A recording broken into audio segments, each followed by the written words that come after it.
दोस्तों नमस्कार। दोस्तों, उत्तर प्रदेश में पंचायत चुनाव को लेकर के जो भी अटकलबाजी का दौर चल रहा था वो अब करीब करीब समापन के दौर में है।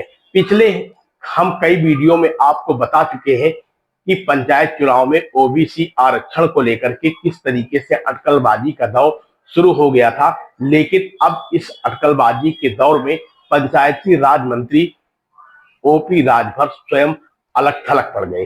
सरकार की तरफ से भी कोई बयान नहीं आया है और ना ही पंचायती राज विभाग की तरफ से कोई भी टीका टिप्पणी की गई है। आपको बता दें कि आखिर ओम प्रकाश राजभर ने क्या मुद्दा उठाया था और किस वजह से पंचायती चुनाव में रोड़ा खड़ा हो गया था। दरअसल में उत्तर प्रदेश में पंचायती राज चुनाव 2026 में होने हैं और ऐसे में पंचायती राज मंत्री ने सरकार से लेकर के केंद्र सरकार एवं मुख्य विपक्षी दलों को इस बात का पत्राचार किया था कि उत्तर प्रदेश में ओबीसी का आरक्षण लागू किया जाए और उसका गठन किया जाए ताकि इस आरक्षण को, जो ओबीसी का आरक्षण है 27%, उनको 3 जगह डिवाइडेशन किया जा सके, यानी पिछड़ा वर्ग, सर्वाधिक पिछड़ा वर्ग और अति पिछड़ा वर्ग के बीच में इसको डिवाइडेशन किया जाए।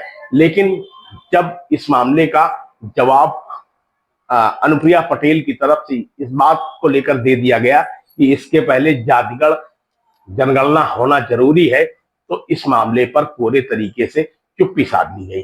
दोस्तों, यदि अब आप पंचायती चुनाव की तैयारी कर रहे हैं और अपने आप को खुद बेहतर समझ रहे हैं, तो आप पंचायती चुनाव की तैयारियां आप पूरी मुस्तैदी के साथ शुरू कर दीजिए। हालांकि पंचायत चुनाव को लेकर के त्योहारों के मौके में गांव के जो दावेदार हैं उन्होंने बाकायदा बैनर अपने अपने लगा दिए हैं और जहां पर भी उन्हें आशंका है कि यहां पर आरक्षण महिला हो सकता है या ओबीसी हो सकता है, वहां पर उन उम्मीदवारों को उतारे जाने के लिए रणनीतिकार भी काम कर रहे हैं।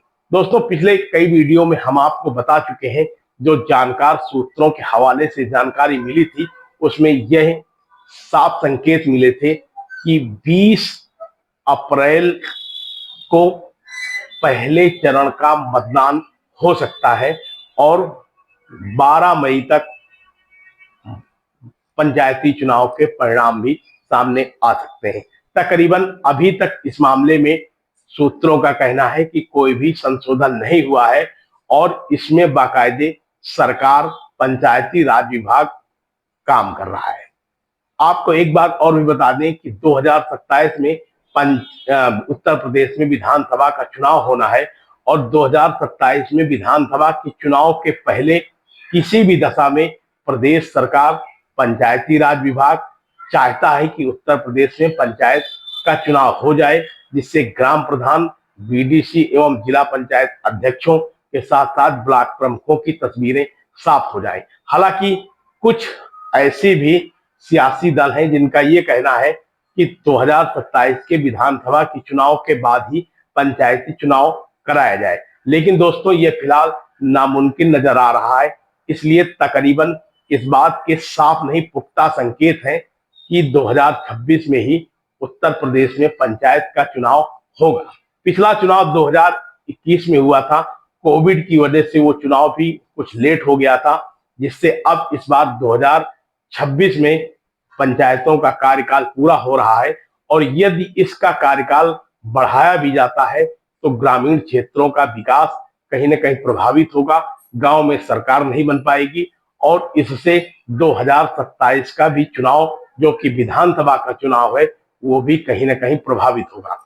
तो इसलिए अगर आप गांव में प्रधानी के चुनाव की तैयारी कर रहे हैं तो अब आप पूरे तरीके से लग जाइए और अब आपके पास कोई भी समय नहीं बचा है।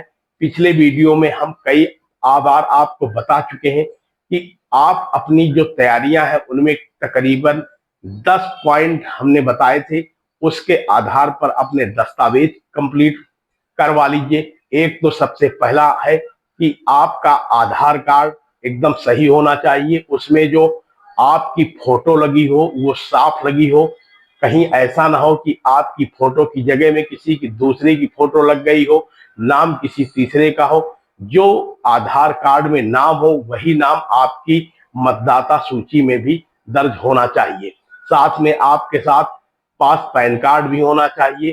पैन कार्ड के साथ साथ सबसे खास चीज ये है कि आपके घर में शौचालय भी होना चाहिए। यदि शौचालय आपके घर में नहीं है तो आप प्रधान नहीं, बीडीसी का भी चुनाव, जिला पंचायत सदस्य का भी चुनाव नहीं लड़ पाएंगे, क्योंकि ये केंद्र सरकार की का ड्रीम प्रोजेक्ट है कि घरों में शौचालय की व्यवस्था की जाए और तकरीबन सरकार इसमें पूरे तरीके से काम भी कर रही है।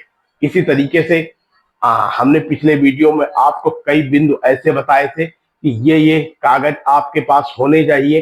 पैन कार्ड के अलावा आपको हमने तमाम तरीके के डॉक्यूमेंट्स बताए थे, उन डॉक्यूमेंट्स की भी व्यवस्था आपको कर लेनी चाहिए ताकि आपको इलेक्शन के दौरान किसी तरीके से कोई भी दिक्कतों का सामना न करना पड़े।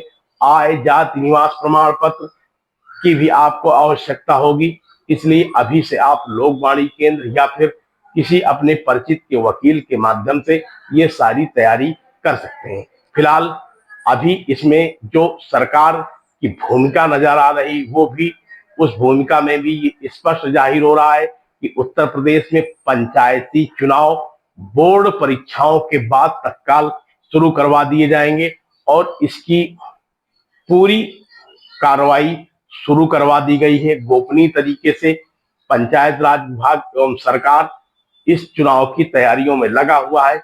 किसी न किसी दिन इसकी विधिवत औपचारिक घोषणा भी कर दी जाएगी। दोस्तों, आप खबर कहां से देख रहे हैं? हमारे चैनल को सब्सक्राइब कर लीजिए, लाइक करिए, साथ में कमेंट भी करिए ताकि हम पंचायती चुनाव से जुड़ी हर खबर आप तक पहुंचा सके। शपथ समाचार में आपका बहुत बहुत धन्यवाद। आप देख रहे हैं शपथ समाचार।